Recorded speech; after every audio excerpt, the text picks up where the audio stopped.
उपस्थित सभी ब्रह्मचारी, सभी भाइयों और बहनों, जय भीम, नमो बुद्धाय। इस शिविर के आखिरी दिन, आखिरी प्रवचन के लिए आप सब लोगों का हार्दिक स्वागत करता हूं।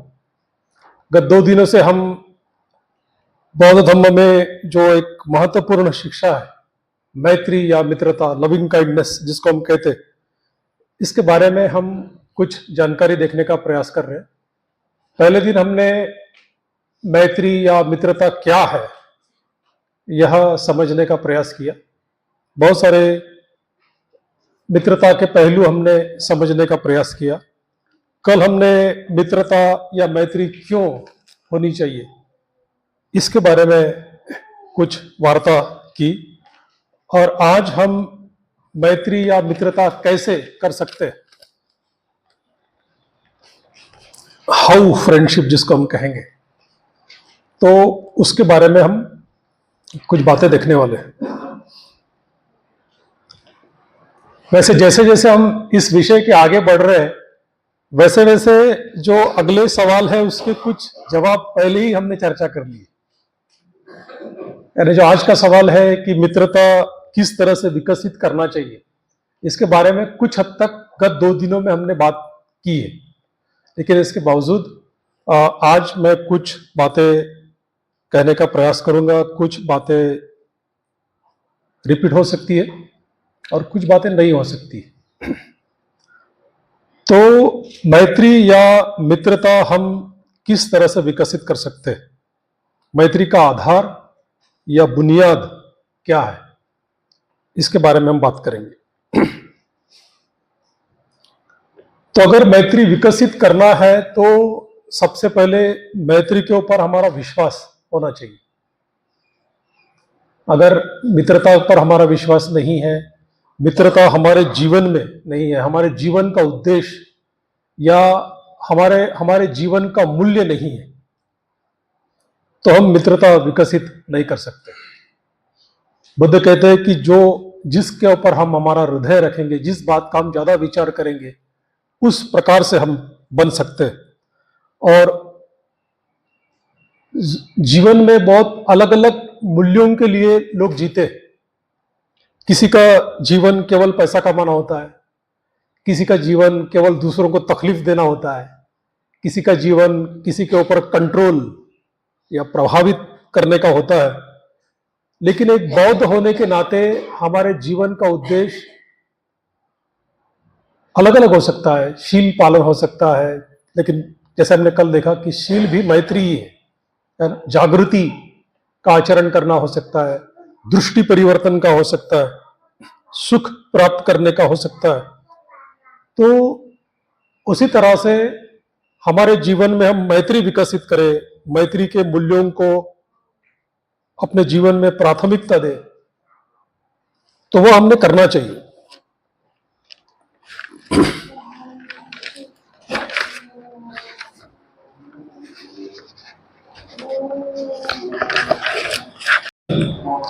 तो उसको अंडरस्टैंड करना, उसको समझना, उसकी जानकारी लेना बेहद जरूरी है। अगर बिना समझे कोई हम चीज करेंगे तो उसमें बहुत गहराई में हम नहीं जा सकते।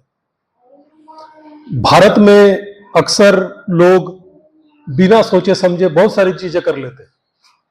परंपरा कह रही है, धर्म कह रहा है, कोई बड़ा व्यक्ति कह रहा है। एक कालाम सूत्र में उस तरह से बताया है कि कई वर्षों से लोग कर रहे हैं।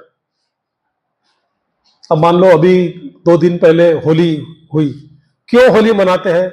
शायद 100% में से 80% लोगों को पता नहीं होगा कि होली क्यों मना रहे, बस करते आ रहे।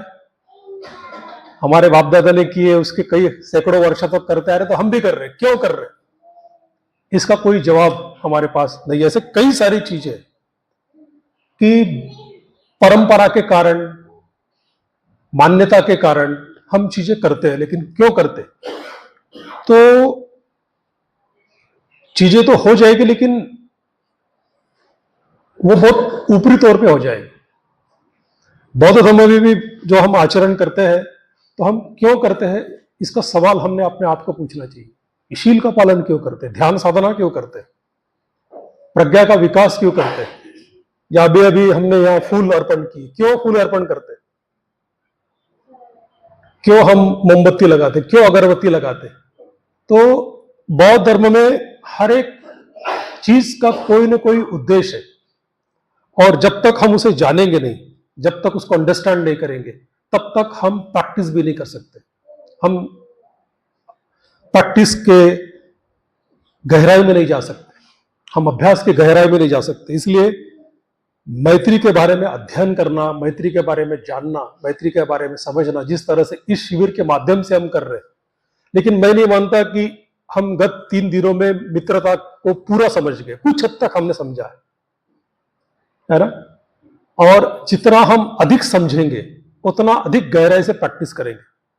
पूज्य अर्गन संघरक्षी जी कहते हैं कि अगर बौद्ध धम्म संघ को हमें समर्पित होना है, त्रिरत्नों को समर्पित होना है, तो त्रिरत्नों के बारे में हमें जानकारी लेना पड़ेगा। और जितनी हमारी अधिक जानकारी होगी, जितनी अधिक स्पष्टता होगी, उतना अधिक हमारा कमिटमेंट होगा, उतनी अधिक हमारी प्रतिबद्धता होगी। तो मैत्री के बारे में भी, जागृति के बारे में भी, प्रज्ञा के बारे में भी, जो भी बौद्ध शिक्षा शील हो सकता है, श्रद्धा हो सकती है, कि जितना अधिक हम जानेंगे, एक बार प्रवचन सुनने से, एक बार किताब पढ़ने से, एक बार शिविर में आने से सब कुछ समझ गया, ऐसा हम नहीं बोल सकते। यह नित्य चलने वाली प्रक्रिया है। बौद्ध धर्म में कोई भी तत्वों को समझना एक प्रकार से वो साधना है। पूरे समर्पण से, पूरी श्रद्धा से, पूरी जागृति से, पूरी सकारात्मकता से उसे हमें करना पड़ता है। और जितना अधिक हम प्रैक्टिस करेंगे, उतना वो चीज एक प्रकार से हमारे सामने खुलते रहती है। जिस तरह से हम रास्ते पे चलते हैं, जितना हम अधिक चलेंगे, उतना रास्ता एक प्रकार से हम पीछे छोड़ पाएंगे और हम आगे चलते जाएंगे। तो उसी प्रकार से बौद्ध धर्म का कोई भी तत्व हो, वह अपने आप में साधना है, प्रैक्टिस है। तो कला भी है। जैसे कल भी मैंने कहा था कि बौद्ध धर्म एक जीवन की कला है।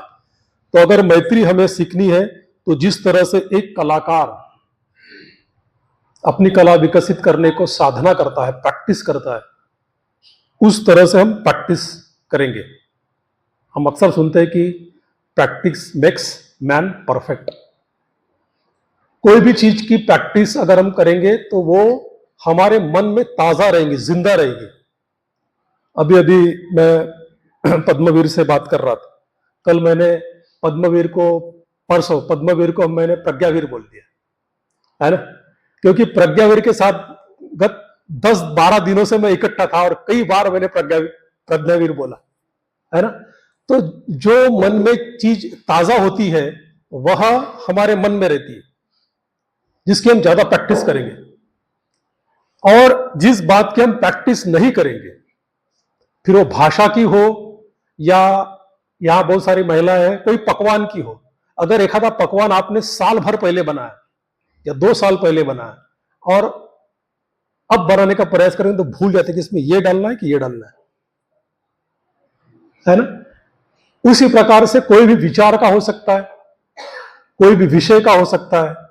बहुत सारे स्टूडेंट्स हैं यहां पर, अगर कोई विषय 4 महीने पहले पढ़ लिया, हाथ नहीं लगाया उसको, तो सब जितना पढ़ा होगा उतना सब भूल जाता है। तो रिवीजन करना, रिपीटेशन करना, अभ्यास करना, प्रैक्टिस करना बहुत जरूरी होता है। और इसीलिए बौद्ध धर्म के, फिर वो पंचशील हो, साधनाएं हो या प्रज्ञा का विकास हो, कोई भी चीज जिंदगी में, कोई भी चीज अगर याद रखना है, किसी का नाम भी, तो वो बार बार दोहराना पड़ता है हमारे माइंड में। लोगों के चेहरे पर समझ में आते हैं, लेकिन नाम क्या है, क्योंकि साल भर से किसी को मिला ही नहीं हम। तो अगर जानकारी हमें विकसित करनी है या हमारे मन में रखनी है, जागृति भी बढ़ानी है, अवेयरनेस, मेमोरी भी बढ़ानी है, तो प्रैक्टिस करनी पड़ेगी, अभ्यास करना पड़ेगा। और मित्रता का भी ऐसा ही है कि हमें बार बार एक तो समझना पड़ेगा और बाद में प्रैक्टिस करना पड़ेगा। फिर प्रैक्टिस चिंतन के माध्यम से हो सकता है, विचार के माध्यम से हो सकता है, कल्पना के माध्यम से हो सकता है, जिस तरह से मैत्री भावना का हम अभ्यास करते हैं, है ना। तो मैत्री भावना एक सकारात्मक चिंतन है, सकारात्मक कर्म है, कल्पना भी है। तो इस तरह से जितना अधिक हमारा गहरा चिंतन होगा, जितनी अधिक हमारी कल्पना, इमेजिनेशन विकसित होगी, उतना अधिक परिणाम कारक से हम मित्रता विकसित कर सकते हैं। एक सवाल गत 2 दिनों से आपके दिमाग में आ रहा होगा कि इतनी मैत्री की बात नागकेतु जी कह रहे हैं, हमारे गुटों में भी चर्चा हो रही है, लेकिन मित्रता करे किसके साथ? एक सवाल आता, खास तौर से जो बाहर काम करते हैं। संघ में तो ठीक है, संघ में अपने विचारों से मेल खाने वाले लोग हैं, प्रामाणिक लोग होते हैं, तो उनके साथ तो मित्रता आसान है, लेकिन बाहर वाले लोगों के साथ मित्रता करना कठिन है। तो कल मेरे गुट में भी मैं बात कर रहा था, तो हमें अलग अलग स्तर पर मित्रता करनी होती है। जिस प्रकार के हमने मैत्री भावना में 5 स्तर पर मित्रता की, हमने स्वयं पर मित्रता की, हमारे नजदीकी मित्र पर मित्रता की, हमने जो त्रयस्थ व्यक्ति है, न्यूट्रल पर्सन है, उसके ऊपर मित्रता की, हमने जो नापसंद व्यक्ति है, पसंद नहीं है, ऐसे व्यक्ति पर मित्रता की, और हमने सारी दुनिया के ऊपर, सारी दुनिया के सजीवों के ऊपर मित्रता की। तो यही प्रकार से हमने मित्रता करनी चाहिए। यही प्रकार से हम दुनिया में अलग अलग लोगों को मिलते हैं, रोजाना जिंदगी हम गुजारते हैं, तो उसमें ये 5 प्रकार के लोग हमारे साथ आते हैं, है ना। तो सबसे पहले तो हम स्वयं हैं। अगर हम स्वयं मैत्रीपूर्ण नहीं है तो हम दूसरों को मैत्री नहीं दे सकते, और इसलिए सबसे पहले स्वयं पर मैत्री करना जरूरी है। बाद में जिन्हें हम अपना कहते हैं, नजदीकी लोग बोलते हैं, फिर अपने मित्र हो सकते हैं, परिवार के लोग हो सकते हैं, उनके ऊपर हम मित्रता करते हैं। न्यूट्रल पर्सन होते हैं कि जिनको हम जानते नहीं जानते, लेकिन उनसे भी हम लाभान्वित होते हैं। बहुत सारे लोग जिनके नाम पता तक नहीं, वो लोग हमारे लिए काम करते हैं, है ना। अभी हम यहां बैठे हैं, ये भवन किसने बनाया नहीं मालूम, जो भोजन हमने किया वो किसने खेतों में उगाया नहीं मालूम, किसने पानी लाके दिया, किसने दूध लाके दिया हमें नहीं पता, जो कौन इलेक्ट्रिसिटी के लिए काम कर रहा है हमें नहीं पता, लेकिन हमारा समूचा जीवन इंटरडिपेंडेंट, एक दूसरे के ऊपर निर्भर है। तो हमारा जीवन सुचारू ढंग से चलने के लिए बहुत सारे लोग काम करते हैं जो न्यूट्रल है हमारे लिए, या किसका तो हमने चेहरा नहीं देखा, नाम नहीं पता, लेकिन उनके प्रति भी मित्रता फिर तीसरे स्टेज में या 5वें स्टेज में सबके प्रति अपनी कृतज्ञता का भाव अभिव्यक्त करना जरूरी है। और फिर जो नापसंद लोग भी होते हैं, परिवार में भी हो सकते हैं, जहां हम काम करते हैं वहां हो सकते हैं, समाज में हो सकते हैं, देश में हो सकते हैं, तो उनके प्रति भी मित्रता का भाव, उनके लिए नहीं बल्कि उनके बारे में हमारे हृदय में जो नकारात्मकता है, वो नकारात्मकता कम करने के लिए हमने मैत्री करना जरूरी है। और फिर दुनिया के सभी लोगों के साथ हमने मैत्री करनी चाहिए। अगर संघ के बाहर या हमारे धम्म के बाहर लोगों से मित्रता विकसित करना है, नजदीकी निर्माण करना है, तो समान विचारधारा वाले लोगों के साथ मैत्री विकसित करें, जो अपने विचारों से मेल खाते हैं। हम जो जीवन मूल्य को जीते हैं, ऐसे कोई समविचारी, एक जैसे विचार वाले लोग मिलते हैं तो उनसे हमने मैत्री करनी चाहिए। और धम्म में जो आचरणशील लोग हैं, जो हमसे प्रगत है, जो हमसे बेहतर धम्म का आचरण करते हैं, बेहतर धम्म को जानते हैं, ऐसे लोगों के साथ हमने संपर्क करना चाहिए और उनके साथ समय बिताना चाहिए।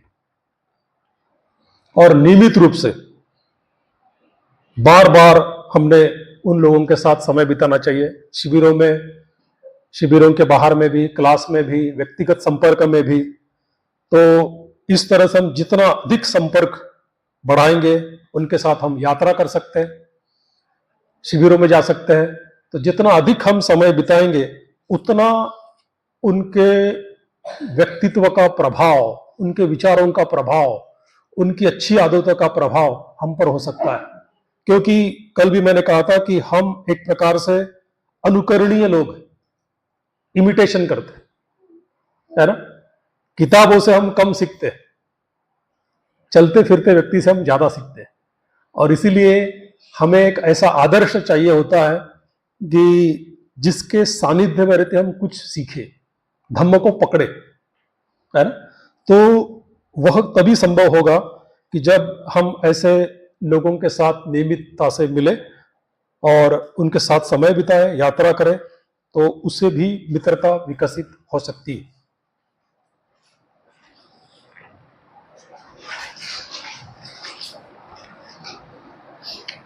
और भी मित्रता अगर विकसित करनी है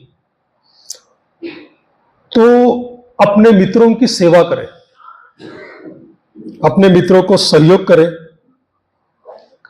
उनके प्रति करुणापूर्ण कृति करें। क्योंकि हर एक व्यक्ति को सहयोग की जरूरत होती है ना, मदद की जरूरत होती है, कुछ काम करने की जरूरत होती है। तो आपको लगता है कि ये व्यक्ति बहुत अच्छा इंसान है, बहुत अच्छा काम कर रहा है, ये मेरा मित्र है, तो उनका जीवन आसान करने के लिए या जिस परिस्थिति में वो है उस परिस्थिति को बेहतर करने के लिए हम एक मित्र के रूप में क्या कर सकते हैं, तो वो हमने सोचना चाहिए। फिर दान हो सकता है, आर्थिक सहयोग हो सकता है, श्रम दान हो सकता है। अपना मित्र कभी थक गया है तो उसके लिए हम कुछ कर सकते हैं। अपना मित्र मान लो मानसिक दृष्टिकोण से थोड़ा सा नीचे आ गया है तो उसे हम धैर्य दे सकते हैं, सांत्वना दे सकते हैं। तो उस दृष्टिकोण से जिन्हें हम अपना मित्र मानते हैं, फिर वो नजदीकी मित्र हो या त्रयस्थ मित्र हो या बौद्ध धर्म का आचरण करने वाला कोई भी व्यक्ति हो, जो आपको लगता है, तो उनकी हम किस तरह से सेवा कर सकते हैं, किस तरह से सहयोग कर सकते हैं, किस तरह से उनको दान दे सकते हैं। अब इस शिविर का आयोजन करने वाली टीम का मैं बहुत बहुत पुण्यानुमोदन करता हूं कि कितने आप लोग तो 3-4 दिन से यहां पर है, वो उसके भी पहले 3-4 दिन से यहां पर है, हफ्ता भर से वो काम कर रहे हैं, सफाई कर रहे हैं, चीजें ला रहे हैं। फिर भी अगर उनको डिमांड करेंगे कि ये ठीक से नहीं हो रहा है ना, तो हमने समझ लेना चाहिए, हम समझ रहे हैं, लेकिन उनका भी शायद वो सो रहे हैं, नहीं सो रहे हैं, हमें पता नहीं, रात को भी काम कर रहे हैं, सुबह उठकर काम कर रहे हैं। तो ऐसे लोगों को सहयोग करना, ऐसे लोगों को मदद करना, जो भी मदद हो सकती है, शारीरिक मदद हो सकती है, श्रम हो सकता है, हम कुछ दान दे सकते हो उनको, है ना, या कुछ चीजें उनको हम लेकर दे सकते हैं। तो जो लोग अच्छा काम कर रहे हैं,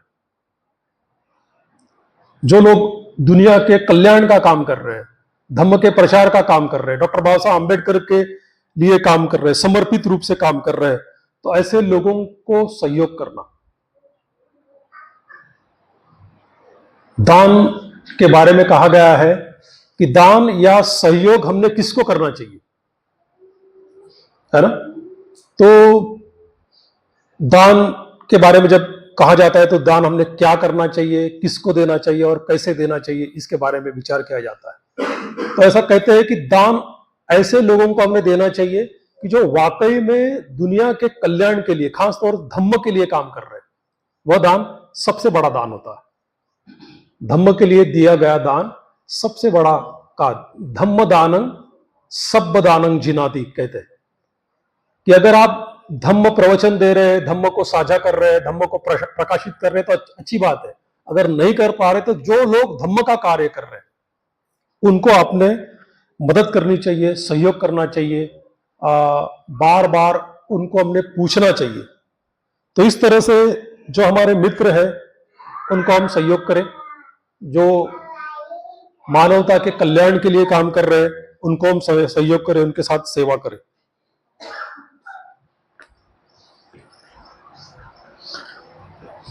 बाद में और एक बात आती है कि मित्रता हम कैसे कर सकते हैं, तो वह है अपने वाणी के साथ।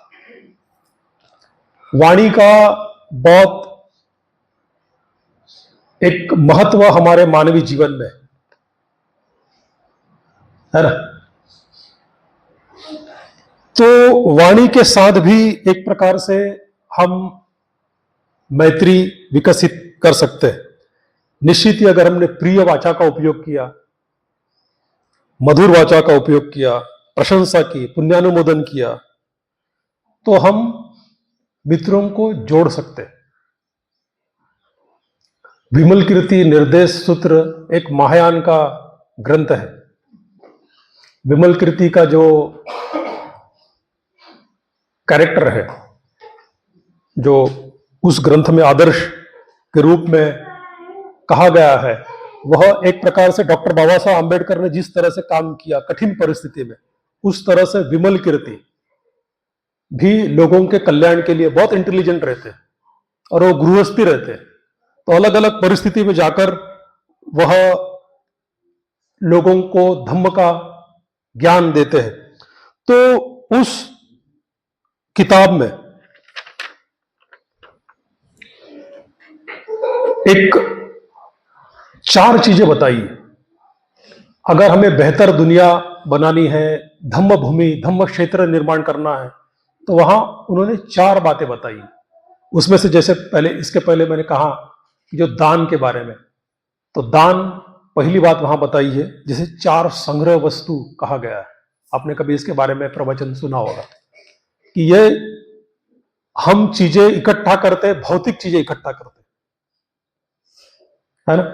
कपड़े इकट्ठा करेंगे, चीजें इकट्ठा करेंगे, घर में बहुत सारी चीजें इकट्ठा करेंगे, तो हमें लगता है कि वो करने से हम सुखी हो जाएंगे। लेकिन विमल कीर्ति निर्देश सूत्र में बताया गया कि अगर वाकई में हमारा जीवन भी और एक सुखी संसार निर्माण करना है, एक नया समाज निर्माण करना है, तो 4 बातों का आचरण करना चाहिए। सबसे पहली बात बताई उन्होंने दान, शेयरिंग, आदान प्रदान करना। दूसरा वहां पे बताया गया प्रिय वाचा।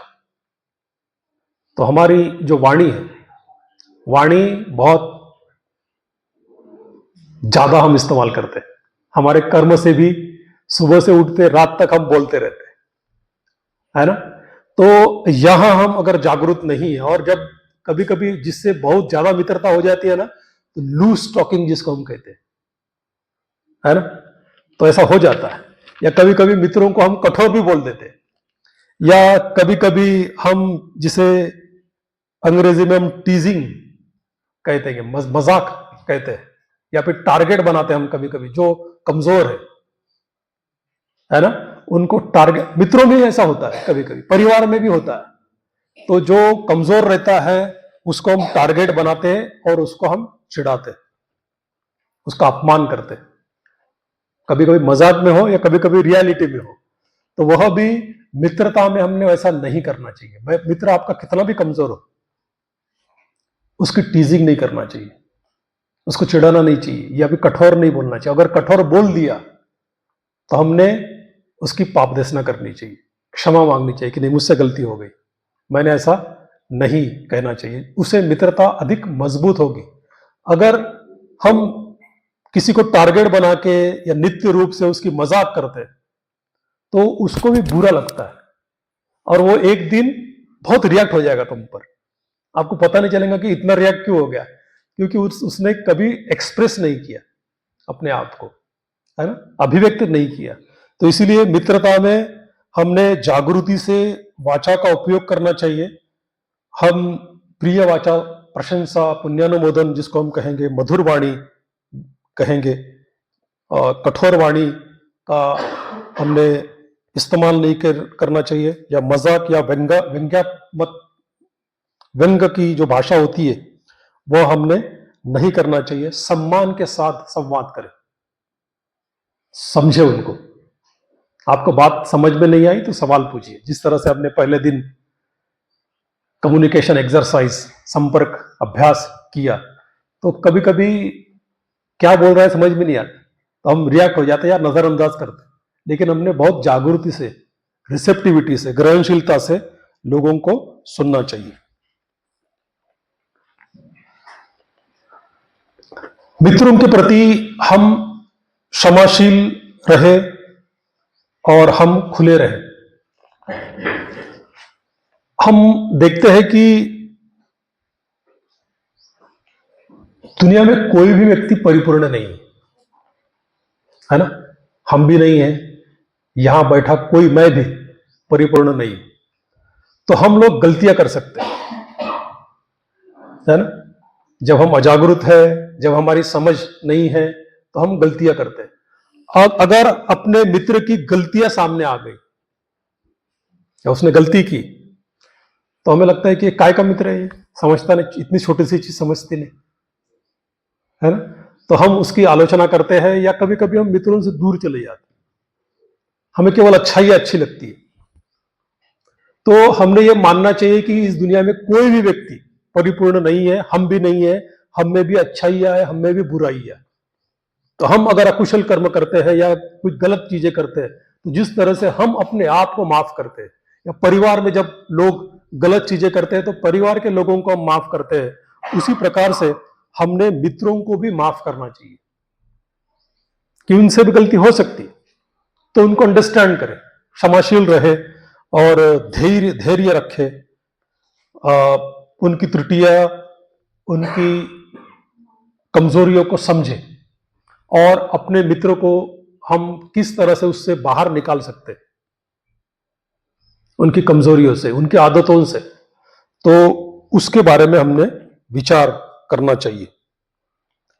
तो ये भी बहुत महत्वपूर्ण है कि अगर अपने मित्रों के दुर्गुण या कमजोरियां हमारे सामने या त्रुटियां हमारे सामने आती है, तो उनको क्षमाशील रहे और एक प्रकार से विनम्र रहे, रिएक्शन न दे।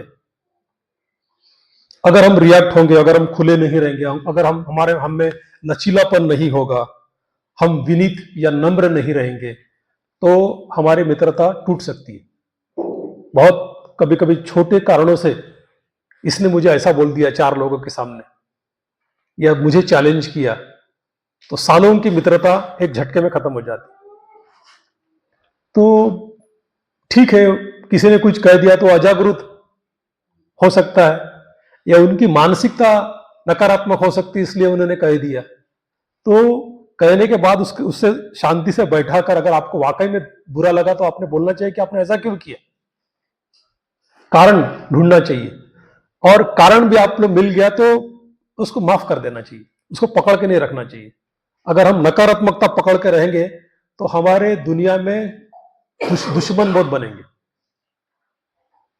है ना। मित्र बनने की जगह दुश्मन बहुत बनेंगे। और हमें दुनिया में दुश्मन नहीं बनाना है, नापसंद लोग नहीं बनाना है।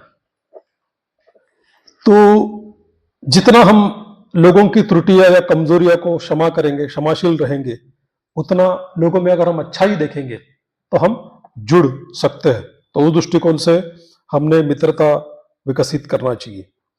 बाद में एक बात है कि अपने धार्मिक मित्रों के प्रति, या अन्य मित्र भी हो सकते हैं कि जिन्होंने अपने जीवन में सहयोग किया है, आगे बढ़ने के लिए मदद की है, उन लोगों के प्रति सदा कृतज्ञता और आभार व्यक्त करें, उनके सामने और उनके पीछे भी। कृतज्ञता यह बौद्ध धर्म का एक बहुत महत्वपूर्ण गुण है, ग्रेटिट्यूड जिसको हम कहेंगे।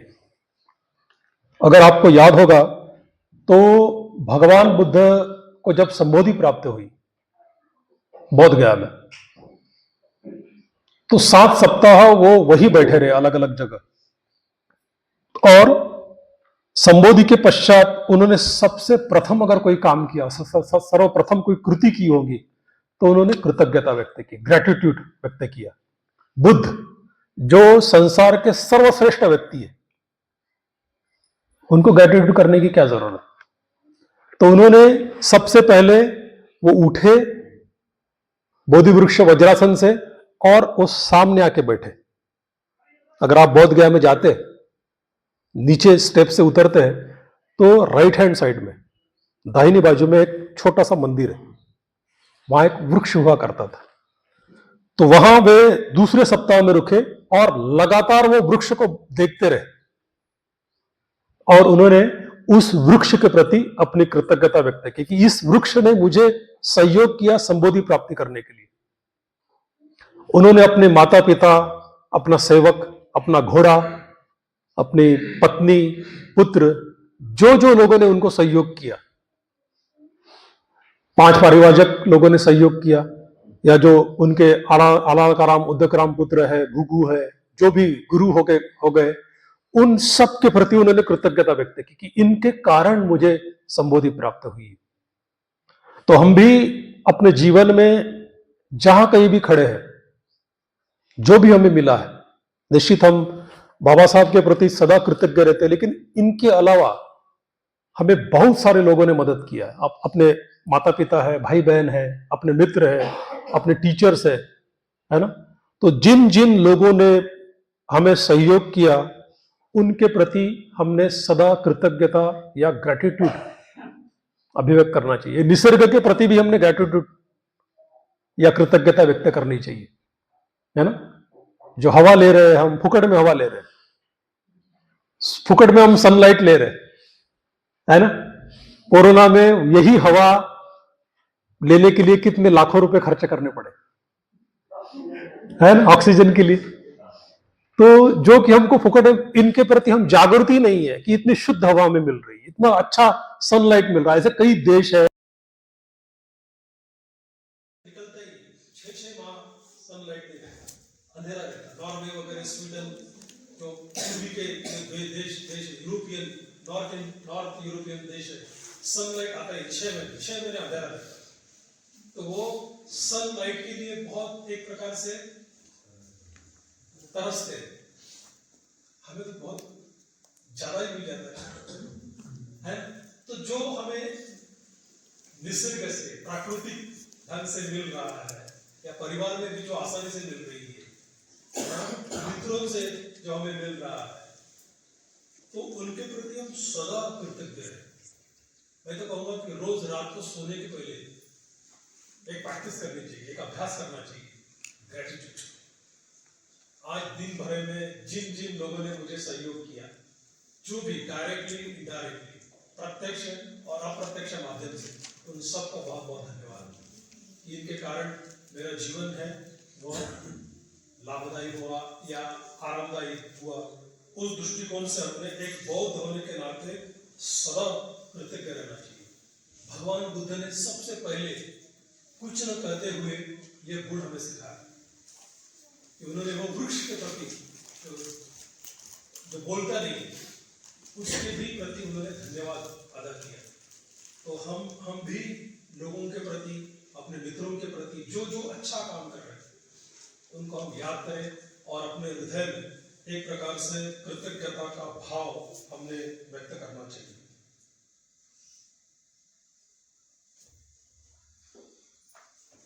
और एक बात हम कर सकते हैं, ऐसा कहते हैं कि जब हम मैत्री भावना करते हैं, पांचों स्तर में हम मित्रता विकसित करते हैं, या खास तौर से जो 5वां चरण होता है वहां हम मैत्री विकसित करते हैं, तो हम स्वयं, नजदीकी मित्र, वयस्क व्यक्ति और नापसंद व्यक्ति, चारों लोगों को हम इकट्ठा मैत्री करते हैं, एक साथ करते हैं। इसका उद्देश्य क्या? चारों लोगों को इकट्ठा लेने का, कि वे और मैं, इसमें कोई फर्क नहीं। जिस तरह से मैं अपने आप को देखता हूं, जिस तरह से मैं अपने आप से प्यार करता हूं, जिस तरह से अपने आप से मैत्री करता हूं, जिस तरह से मैं अपने आप की परवरिश करता हूं, उसी प्रकार से मैं दूसरों की भी परवरिश करूं, दूसरों को भी अपने जैसा देखूं। बहुत कठिन, कल्पना करना, प्रैक्टिस करना भी थोड़ा सा आसान हो सकता है, लेकिन प्रत्यक्ष वैसा आचरण करना अपने आप में बहुत कठिन है। लेकिन ऐसा संभव हो सकता है। मित्रता का परम उद्देश्य, मित्रता का अंतिम उद्देश्य यह है आप पर भेद नष्ट करना, सब्जेक्ट ऑब्जेक्ट ड्युअलिटी जिसको कहेंगे, द्वैतवाद, मेरा और तुम्हारा, इसको समाप्त करना। बुद्ध के हृदय में ऐसा कोई भेद नहीं था, बुद्ध किसी के भी साथ भेद नहीं करते थे, और इसीलिए जो सद्धम्म का प्रकाश है वो सबको एक जैसा वो दे देते, फिर वो राजा रहो, सेवक रहो, कोई भी रहो, दासी रहो। तो अगर बुद्ध हमारे आदर्श है, बाबा साहब ने भेद नहीं किया, जिनकी उन्होंने बहुत आलोचना की, उनके लिए संविधान में उन्होंने कलम बताया कि इनका भी कल्याण है। तो बाबा साहब इतनी उनसे घृणा की लोगों ने, फिर भी सदा वो क्षमाशील रहे और उनके कल्याण का कार्य किया। तो ये जो हमारे आदर्श है कि जिन्होंने ऐसा कोई भेद नहीं किया, जाति में भेद नहीं किया, और हम तो जातिहीन समाज निर्माण करना चाहते हैं, है ना, एक खुशहाल समाज निर्माण करना चाहते हैं। तो उसका आधार हो सकता है कि हम जो भी भेद है हमारे बीच, जाति के भेद होंगे, वर्णों के भेद होंगे, लिंग के भेद होंगे, प्रांत के भेद होंगे, भाषा के भेद होंगे, उन सारे भेदों के ऊपर हम उठे और हमने लोगों के साथ अपने जैसा व्यवहार किया। अगर ये बाहर करना कठिन अगर आपको जाता है तो अपने परिवार में हम करते, लेकिन धार्मिक मित्रों के साथ वैसा करें, वहां से शुरुआत करें कि उनको अपने जैसा समझें, जो अपनी जरूरत है या उनकी जरूरतों को अपनी जरूरत समझे। जो भी दीवारें हैं उसको हम तोड़ें, तो वो अगर हम कर पाए तो हम मित्रता विकसित कर सकते हैं। अंतिम बात है, वैसे बहुत सारी बातें हो सकती है मित्रता किस तरह से हम विकसित कर सकते हैं। अंतिम बात है कि हम दोस्तों को जो वादा करते हैं उस वादे को हमें निभाना चाहिए। अगर आपने कमिट कर दिया, आपने संकल्प कर दिया, तो वैसा आपने करना चाहिए।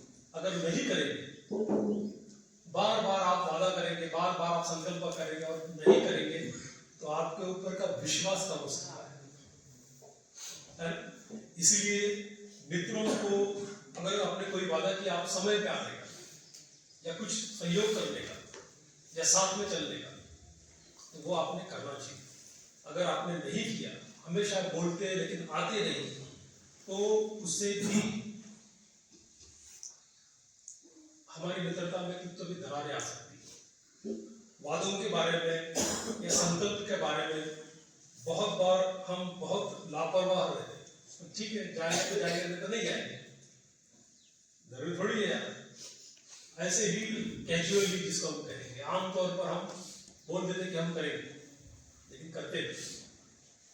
तो ऐसा न करने से भी आपके ऊपर का जो विश्वास है वो लोग नहीं कर पाए।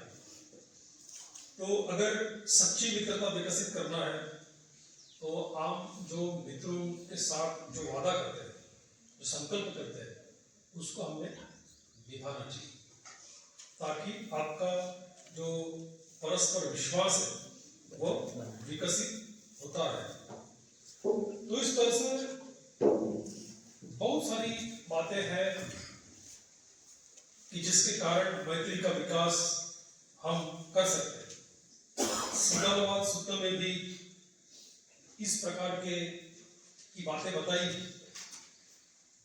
कि जो मैंने कही कि दान देना, आपस में बांटना, मित्रों के प्रति अच्छी वाणी का उपयोग करना, अपने मित्र के कल्याण का ध्यान रखना, उनके जीवन में सहयोग करना, कठिनाई में सहयोग करना, अपने मित्रों के साथ वैसा ही व्यवहार करना कि जिस तरह से हम स्वयं व्यवहार करते हैं।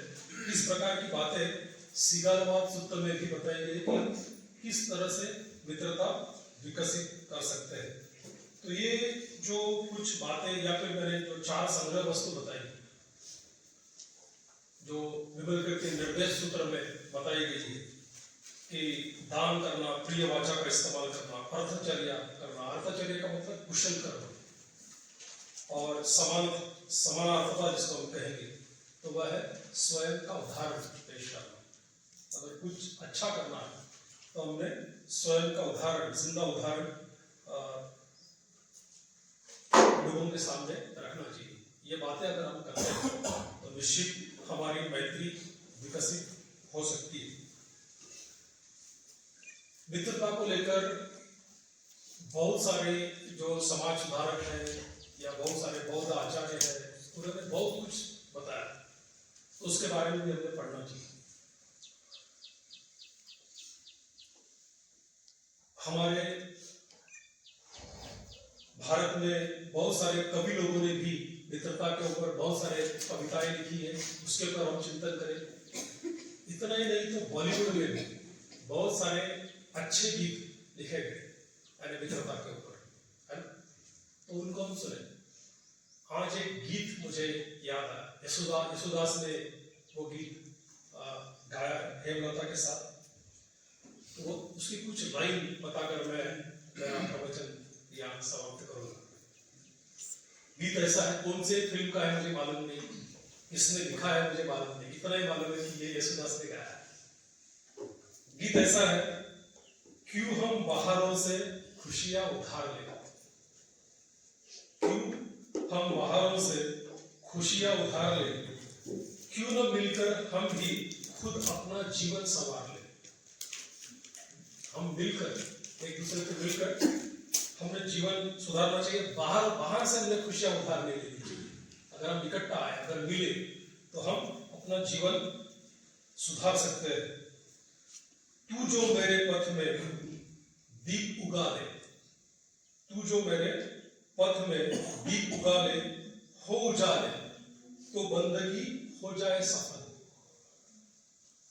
अगर मेरे राह में, मेरे जीवन में तू दीप अगर प्रज्वलित करता है तो उसे उजाला हो सकता है, उससे प्रकाश हो सकता है, उससे रोशनी निर्माण हो सकती है। और इससे जो बंदगी है, बंदगी यानी दोस्ती जिसको हम कहेंगे, है ना, भाईचारा, बंधुता जिसको हम कहेंगे, तो बंदगी सफल हो जाएगी।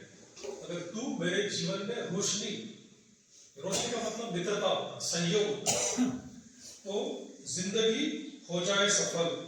तू जो मेरे सुर में गा ले, संग गा ले, तो जिंदगी हो जाए सफल। तो इस तरह से अगर जो गीत, जो धम्म का गीत हम गा रहे हैं, जो बाबा साहब का गीत हम जब गा रहे हैं, तो अगर हम मिलकर गाते हैं, मिलकर एक दूसरे को सहयोग करते हैं, एक दूसरे के जीवन में अगर हम प्रकाश कर निर्माण कर सकते हैं, तो हमारी जिंदगी सफल हो सकती है। तो गत 3 दिनों में मित्रता के बारे में मैंने कहा, तो वाकई में यह एक जीवन संगीत, मधुर संगीत, अर्थपूर्ण संगीत। अगर इसको हम स्वयं गाते हैं और मिलकर गाते हैं, तो निश्चित ही हमारा जीवन सफल हो सकता है। और जो बाबा साहब अभिलाषित जो समाज, नव समाज, प्रबुद्ध समाज, एक बेहतर दुनिया है कि जहाँ सब लोग सुखी हो, सब लोग किसी को तकलीफ न हो, इस प्रकार का समाज हम मित्रता से, मैत्री से, लविंग काइंडनेस से निर्माण कर सकते हैं। तो वह निर्माण करने के लिए हम समर्पित हो, आचरणशील हो, और इस मैत्री को दुनिया में हम प्रकाशित करें। और इतना ही मैं अपेक्षा करते हुए मेरा आज का प्रवचन समाप्त करूंगा। आप सब लोगों ने मुझे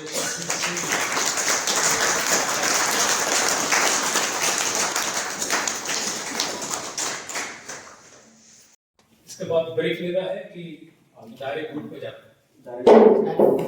तो आज का कार्यक्रम आप बताएंगे? ऐसा बताइए कमल जी।